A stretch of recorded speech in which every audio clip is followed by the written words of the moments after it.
I'm Krystle. I've loved dolls my whole life. I collect everything from porcelain to cloth, American Girl, neonates, and real care dolls. But my favorite is to collect and make Reborn dolls. There's Chloe, Grace, Jeremy, Maya, Yuki, Savannah, Zoe, Haley, Landon, and Maisie.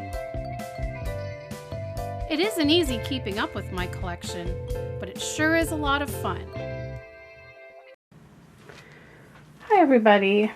So I'm here to make a video today about friendships, and it kind of was sparked by Inez's video about have you ever had a dolly friendship go sour, and then it kind of just got me thinking about friendships and relationships overall and in general, and it's something I had kind of wanted to talk about in a video before, and that's when you have chronic illness, a lot of times you lose friends. And so I'm kind of going to discuss both sides of things. First, I'm going to just talk about friendships that I lost when I became ill, but I'm also going to talk about some dolly friendships that went sour. And when it comes to any of these, I'm not going to be naming any names, just for privacy reasons and things like that.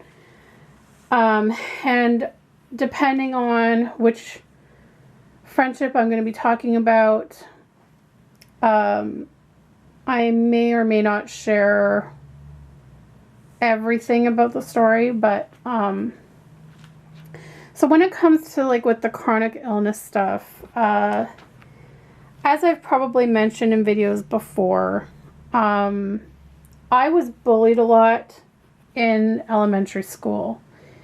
And I'm going to get to changing Yuki in a minute, but I just wanted to start off by talking about this. And I actually made a video where I went more into depth about my experience with bullying, and I will link that in the description as well as an iCard for you guys if you haven't seen it. I was pretty much bullied starting in, I would say, senior kindergarten right up until grade 4, and it was every single day at school. I hated school. I hated going to school.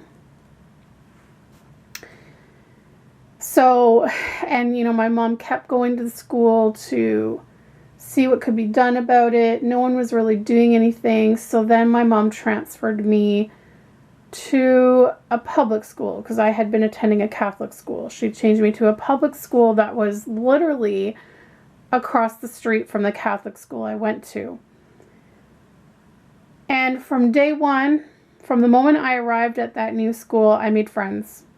I had a couple of friends at the Catholic school that kind of came and went. I still remember to this day there was one who I considered my best friend at the Catholic school, and she and I were like two peas in a pod. We were so, I don't know, we had so much in common. And we used to hang out every day at recess, and all of a sudden one day she never came back to school. And so I guess she moved, but she had never told me they were moving. And sometimes even now all these years later, I sometimes will think about her and wonder what happened, where did she go, how's she doing. So that was kind of unfortunate because she was my one really good friend at that school. And so when she was gone, then I really didn't have anyone. I had a couple of somewhat friends, maybe more like acquaintances.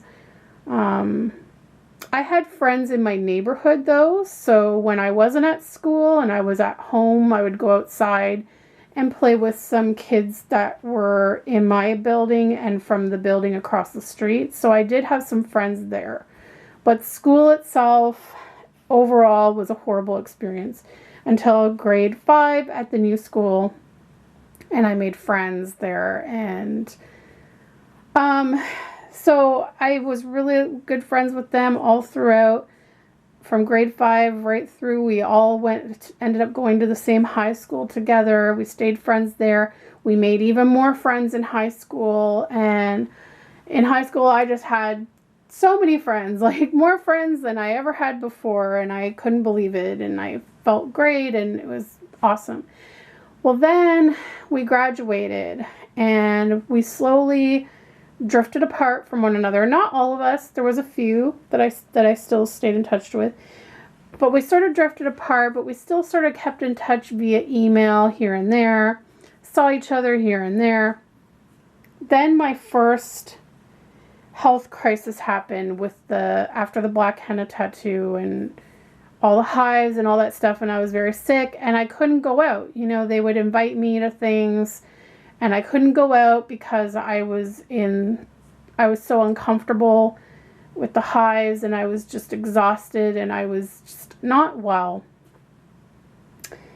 And so then slowly a lot of those friends just started dropping off and just disappearing out of my life because they, I don't know, like instead of them saying, hey, let me come over and hang out at your house since you can't get out, they just thought, well, since I can't go out and party with them or whatever, that was it. They just dropped me like a hot potato.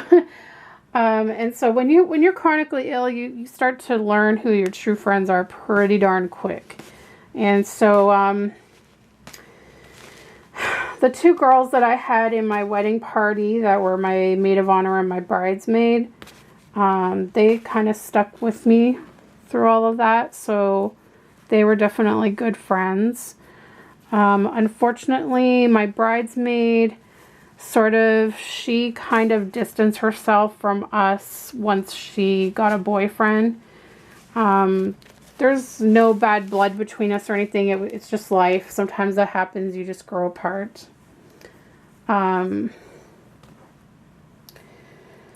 my maid of honor, I still consider myself quite close with. We both have a lot going on in our lives, and we can't get together that often, but we definitely try to keep in touch when we can. So there's that. And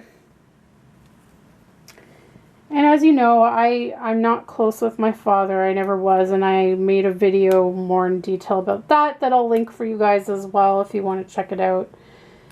And it still bothers me to this day that we're not close. And, you know, same thing with my sister. If you don't know, I have a half sister. We have the same dad, but we have different moms. And, you know, we didn't get to see each other too much growing up anyway. And I think that could be part of the contributing factor. I'm going to put Yuki in this Carter's Panda Bear outfit that Angela sent. But I just feel like with quite a few people in my life, mostly on my dad's side of the family, really, like my dad, my sister, things like that, and also some friends of mine. It just seems like I'm always the one that has to make the connection. I'm always the one that has to call them to see how they're doing. I pretty much have to call and invite myself over to see them. But they never call me up and invite me over or call me up and see how I'm doing. I always have to be the one to initiate it. And you know, when you have a relationship like that with someone, you kind of start to think to yourself, do they really care about me? Do they really want to see me? Like, am I just making a fool out of myself here by always putting myself out there? You know, am I imposing on them when I call to say, can I come over and visit? Maybe they don't really want me there because they don't take the initiative to do that. So, that part sucks. But by the same token, they're family and I care, and I don't want to stop contacting them because then I'm afraid they'll think I don't care. But I will sometimes go, like a couple of months. I'll kind of sit back and wait and see if they're gonna, you know, take some initiative, and they don't. So that's non-Dolly friendships and relationships I deal with all the time. So that's that part. Now, as for Dolly friendships, I have had 2 gone sour. Now, one was kind of strange. This was someone that we kind of became friends because she adopted one of my reborns. And then we kind of just kept in touch and things like that. And we used to get together here and there. And she lived about, I don't know, a half hour, 40 minutes from me. And so anyways, with her, I wouldn't say there's any hard feelings. I don't think I don't think so. I don't feel like I have any hard feelings. Just a little bit of sadness, maybe disappointment. But basically, life happened. She had moved in with her boyfriend, had a oops pregnancy, and not long after the baby was born, like we sort of kept in touch up until that point, and I saw the baby and I went to her baby shower and all that stuff. And I kept up with her on Facebook because what happened is she eventually, her and her, well, it wasn't her boyfriend anymore, they got married. They moved out of this where they were originally staying, and it ended up being further away from me. And since I don't drive, I had no way to get out there and see and visit her. And then when I would invite her to come out and visit, she kind of started to have like all these excuses of why she couldn't come and whatever. And so we just kind of kept in touch online for a while. And then all of a sudden one day, I realized she wasn't on my Facebook friend list anymore. And I didn't know why. And when I went to re-add her, I came to the realization that she had blocked me. She had blocked me from Facebook. And to this day, I don't know why. Yes, I had her phone number. I could have texted her and called her to find out. But we had kind of already started to grow apart at that point. And honestly, like, I didn't think we were ever going to be able to see each other again. And I kind of thought to myself, well, if she blocked me, she obviously doesn't want to continue the friendship. So I just kind of was like, whatever. You know what I mean? Like, I didn't contact her to ask why. I just kind of thought her life's taken her somewhere else. The friendship's over. I'm just going to move on from it. And it hurt because, like I said, I still don't know why she blocked me. There was no reason to. We never had a fight. We never had a disagreement. But it just happened, and I was like, oh well.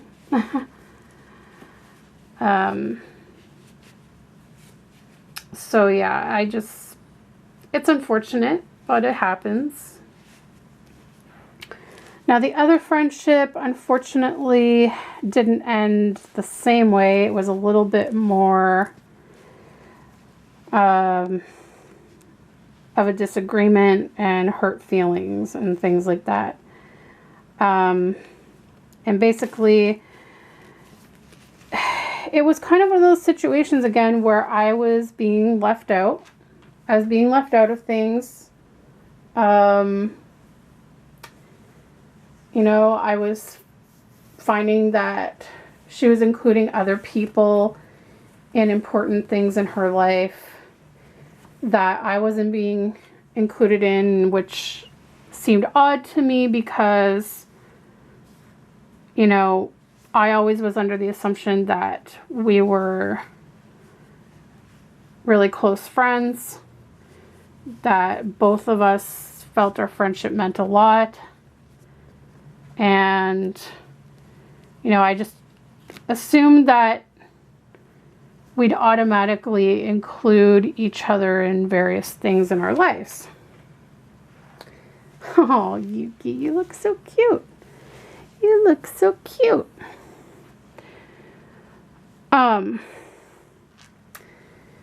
So, you know, and I will say this, throughout the course of our friendship also, there were some red flags. I will say that it was one of those friendships where there was some things that this person did here and there that were kind of red flags to me.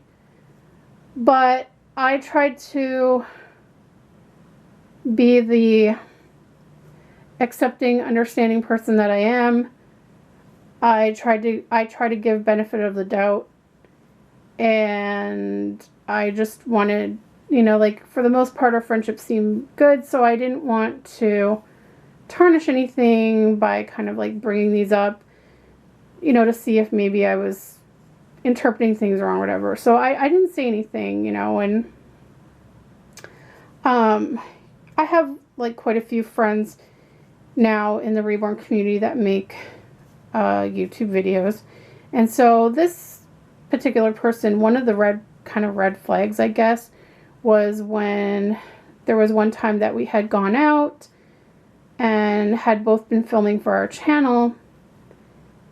And at the end of the day, this person asked me to give them a few things that I had filmed on my camera.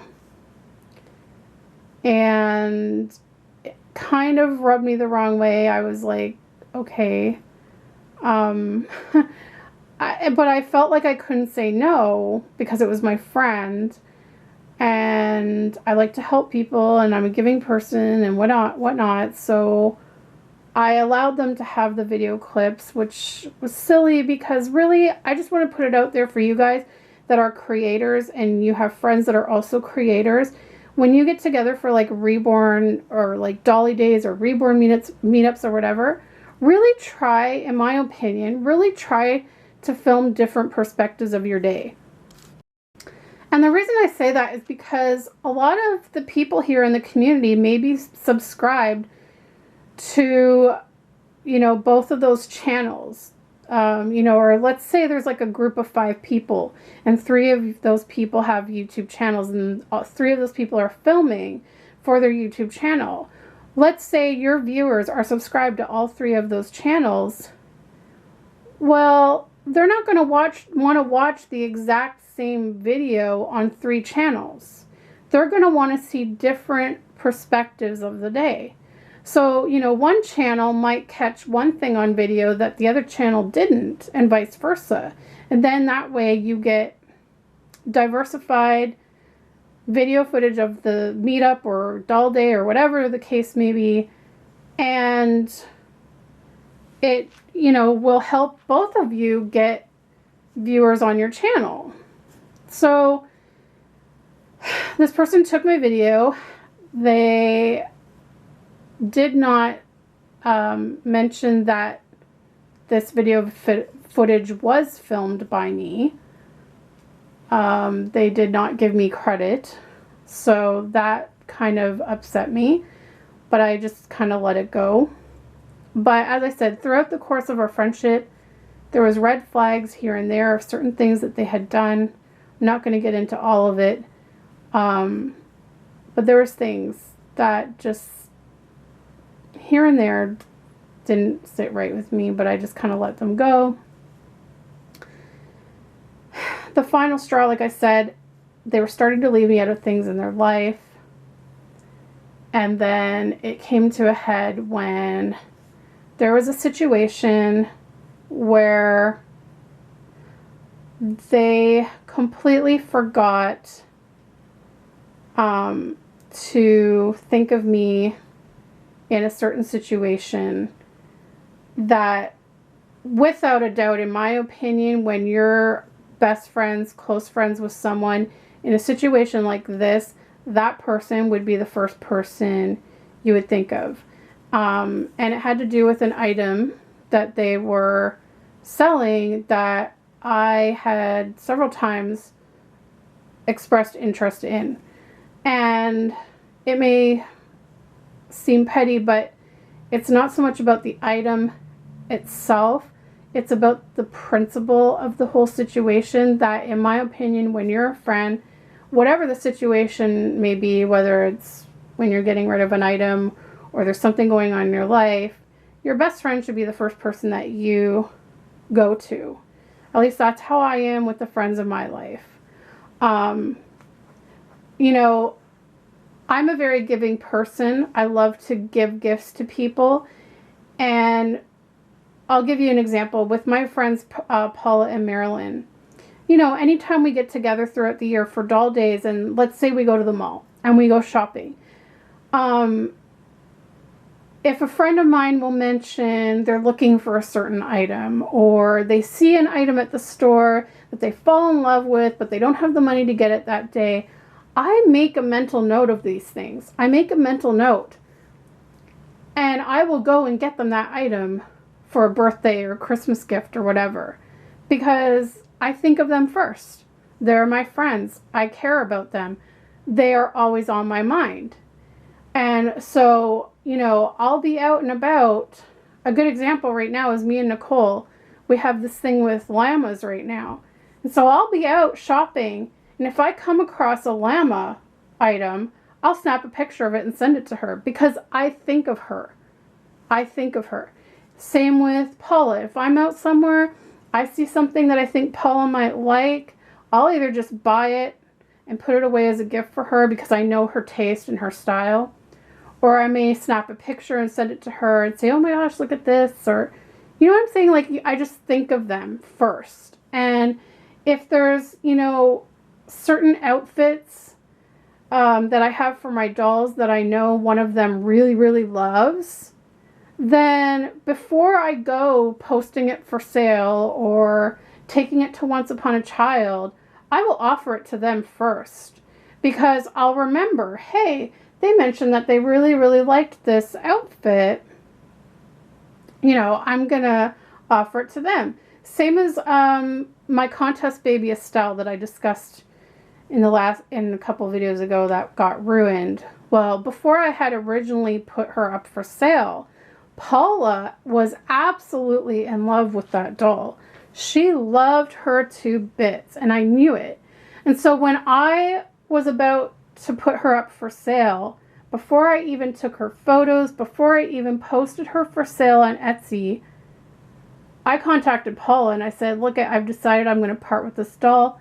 I want to give you first dibs because you're my friend.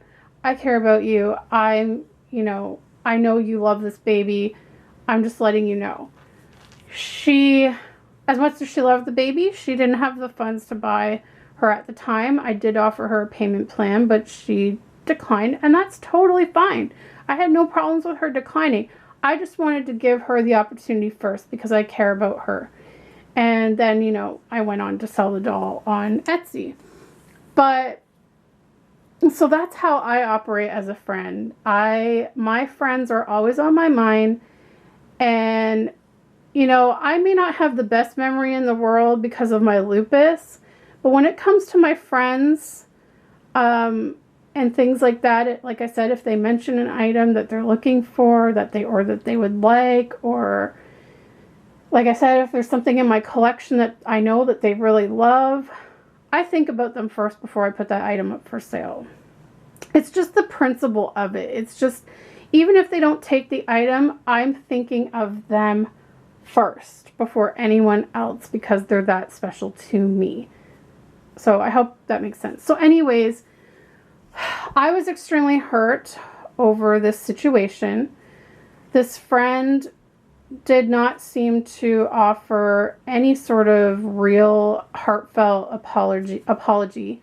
Because in my opinion, an apology is, I am so sorry, I totally forgot, what can I do to make things right? Let's talk about it, whatever. To me, that's a heartfelt apology.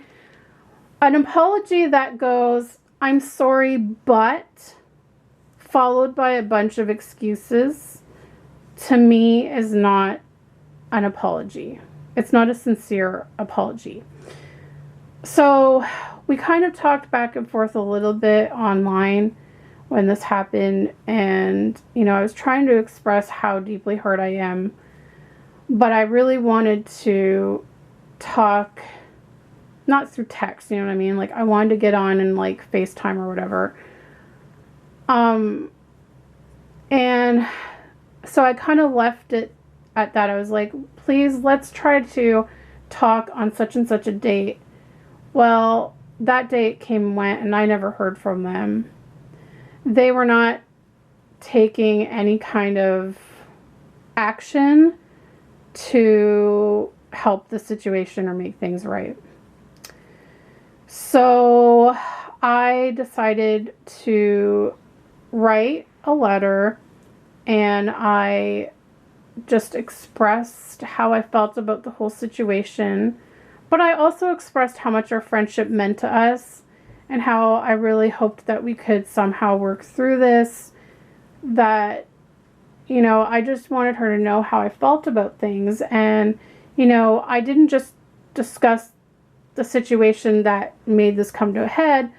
I discussed things that had been bothering me, with being left out, and with, things, the red flags that I talk of in our friendship, and, things like that, that I found hurtful over the course of our friendship.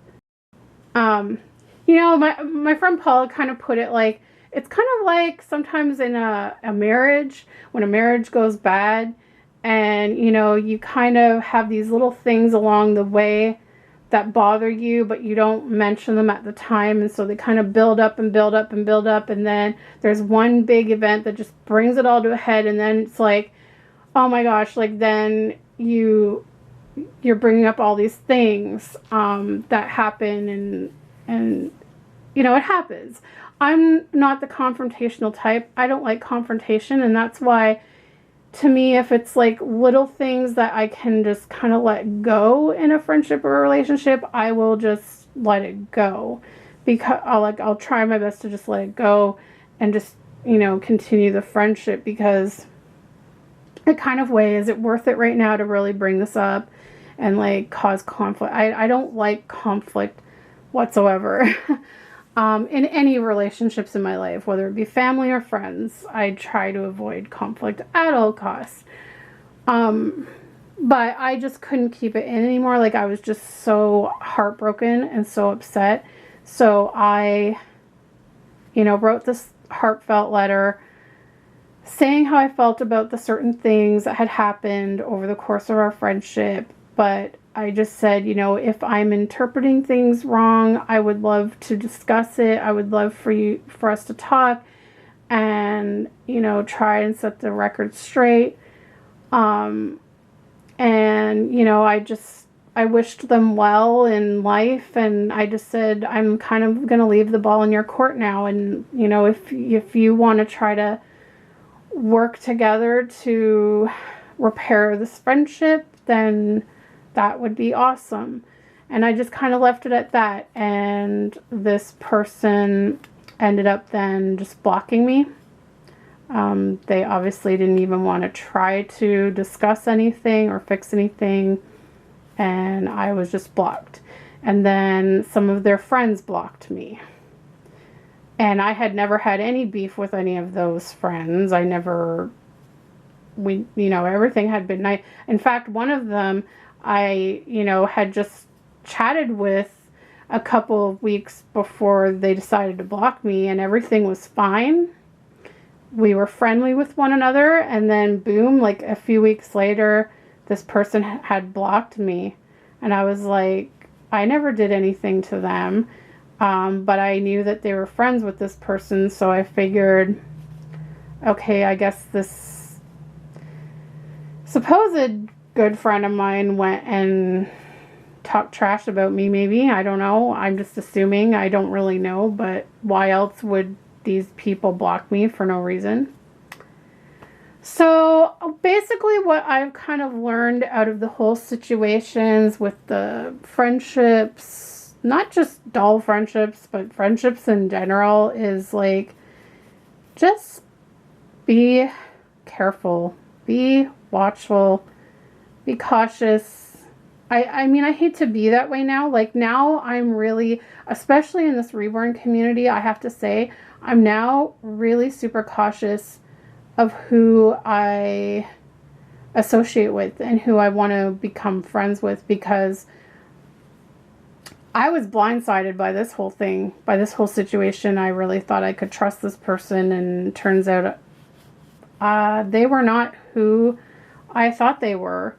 And as it turns out, some of the people in the community that showed me support had similar experiences with this person, and they shared their stories with me, and I was completely shocked to hear some of the ways that she treated other people. And I thought, okay, so I'm not the only one. But it was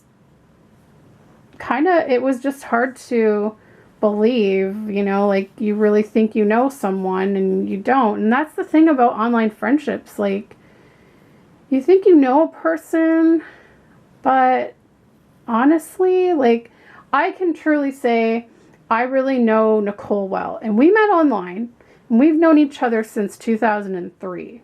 Okay, so that's a long time we've been friends. We've both been through tons of stuff in life, and even though we don't live in the same city, we're there for each other through all these years. I know I can trust her. And then as for, Paula and Marilyn, I know them in real life, in person. They are not online. They are not YouTubers. They are not, they are here in the flesh, and I know I can trust them 100%. Sorry guys, my battery died on this camera now too. So I got a new one. I was talking about, Paula and Marilyn. Like, I can trust them 100%. But when it comes to dealing with making friends online, just be careful, guys. Be careful, because not everyone is how they appear, unfortunately. And what I did really learn about one of the friendships that went sour was that this person was more of a taker than a giver in the relationship. Like, I was always there for them. Like, whenever they needed to talk about anything, I was always there for them. But when push came to shove, like, if I needed them to talk about something, they weren't really there for me. I am just, I definitely am a giver, and this person was definitely a taker. And I do feel like I was a little bit used. I was a little bit taken advantage of. And that wouldn't be the first time that's happened. It's unfortunately the downside of being a giver. I've definitely been taken advantage of many times in my life by people. People that I may have lent money to, and, you know, thinking, and they'll say, oh, I'll pay you back or whatever, and then I never see that money again. Definitely, I've had times in my life where I've been, my giving has been taken advantage of, for sure. But I think, you know, the nice thing for, you know, in the friendships that I do have now, it's definitely an equal balance of give and take for us. You know, we're always there for each other. You know, we're there to listen to each other when we have stuff to vent about. And it's not just one person that's always, you know, ranting about their stuff, but then they don't want to hear your stuff. And, you know, like when I talk to these friends, it's like we both ask each other how we're doing. Whereas, you know, in some of these other friendships I've been in, I would, you know, we would get together to talk on the phone or even in person or on Skype or whatever the case may be. And it would be me saying, oh, how are you doing? And then they would go on and talk about themselves for like the next hour and not even ask how I'm doing and not even allow me a chance to talk about my stuff.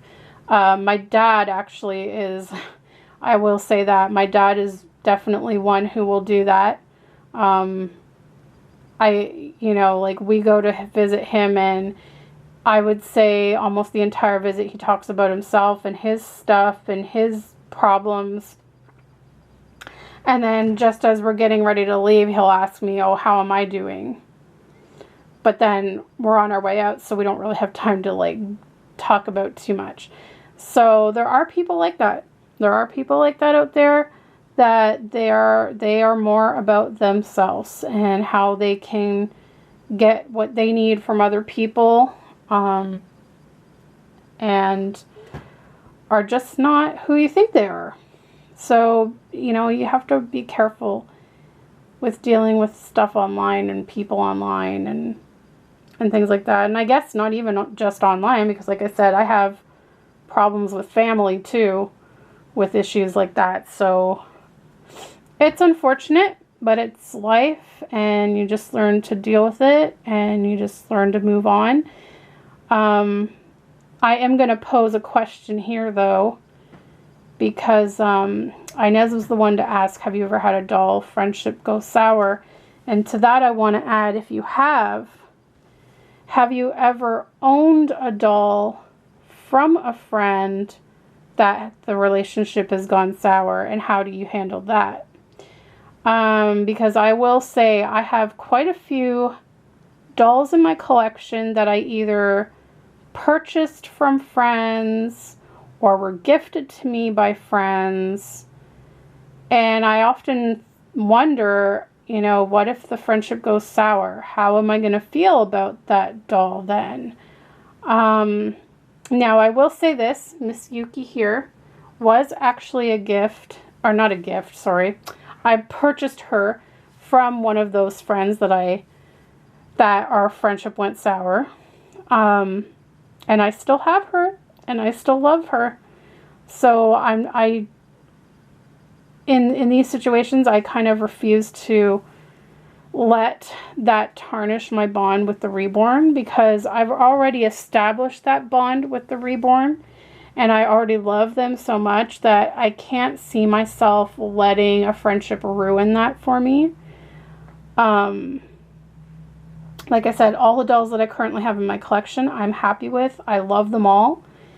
And I don't know. I don't think, you know, like I managed to be okay with Yuki after the friendship went sour.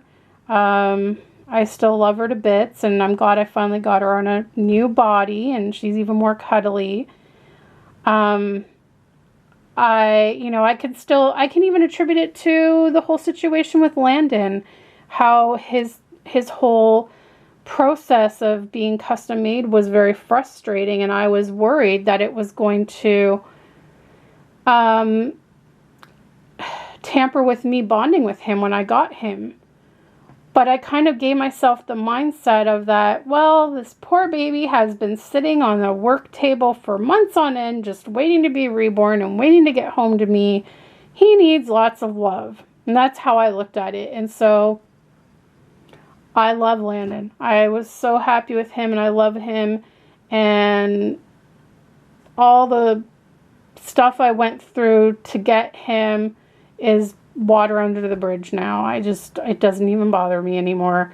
And I would never let it ruin the bond with my dolls. And I kind of feel that way with the friendships. Like, I mean, unless it was like really, really bad, I guess. I don't know. But in my opinion, when I've already had that bond with a doll, I can't see me just throwing that bond out the window and saying, oh, well, the friendship's just gone sour. I can't even look at this doll now because it just reminds me of so-and-so or whatever. I'm just going to get rid of it now. I don't think I could ever do that. Like I said, I've always loved Yuki. I know I don't make a ton of videos with her, but I still absolutely love her. I think she's adorable. And I could never get rid of her just because I'm no longer friends with her old mommy. I don't know. It just would seem silly to me. But how would you guys feel if you have any dolls from friends and the friendship went sour? Do you think you would get rid of the doll, or are you like me where you've already made that bond with the doll and so you wouldn't let anything affect that? But anyways, this video is going on long enough. Here's Yuki looking absolutely adorable in her outfit from Auntie Angela. It's a short sleeve white onesie with little panda bear faces, and then it has this adorable fleece zipper hoodie jacket that has a panda bear that makes little pockets, panda bear face. It has black leggings with white polka dots, and I paired it with these socks I had. They're a little big. They're a little bit loose, but they are black socks with white stripes, and then they have these like big panda, puffy panda faces on them. So I thought that would be cute to go with the outfit. And she looks adorable. And yeah, I hope you enjoyed this discussion video. And don't forget to click the subscribe button if you're new, and we'll see you next time. Bye, guys.